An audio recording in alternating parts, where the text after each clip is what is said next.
Holley Cornetto is a writer, librarian, professor, book reviewer, and transplanted Southerner. Her novella, We Haunt These Woods, was published by Bleeding Edge Books.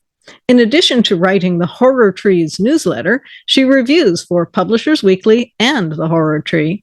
She teaches creative writing at Southern New Hampshire University. Holley. Hi. Take us into your world.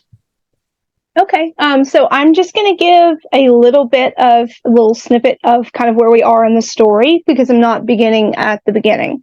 So in this story, it's important for you to know that my main character, Lynn, is an alcoholic who's just been kicked out of a rehab program. Her twin sister, Anne, has taken her to their grandmother's house where they spent summers when they were children, to help her recover.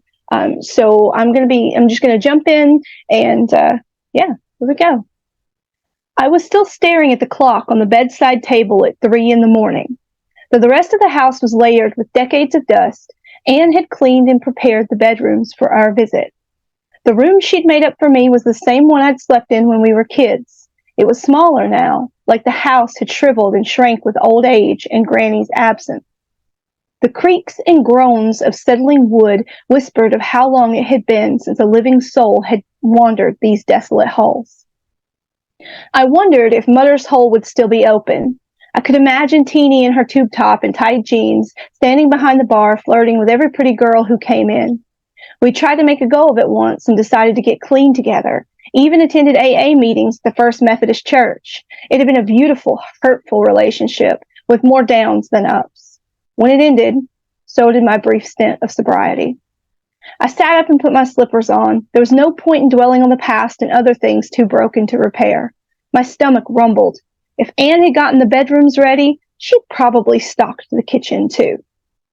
I stepped out into the hallway and tiptoed past Anne's room. She'd left the door cracked open, probably so she could hear me if I decided to sneak out and do God knows what. I took a deep breath and choked, inhaling thick layers of dust accumulated through years of emptiness. The fleur-de-lis paper hung from the wall in strips. The only things holding it in place were cobwebs strung like curtains along the ceiling. The musty odor was new. I could sense something deeper than memory, more concrete than the vague sense of unease that I felt. It was as if the house had been sleeping since Granny's death, and now that Anne and I had returned, it had finally woken up. 3 women sat at the kitchen table, their heads bowed and hands locked together in prayer. Granny called them the Praying Sisters. Of all the ghosts in the house, these were the ones Anne had asked about the most. We'd always talked about ghosts before. Anne saw different ones from those that I saw, so we traded stories. She'd even had nightmares. Then one day, it was like she stopped seeing them. She still asked about mine, though, at least for a while. Granny tried explaining the mysteries of the afterlife to me once or twice. Most of the ghosts are harmless enough, she'd said. They just want to be seen and remembered. But some are drawn to the living. They want to possess, to take over, to begin anew.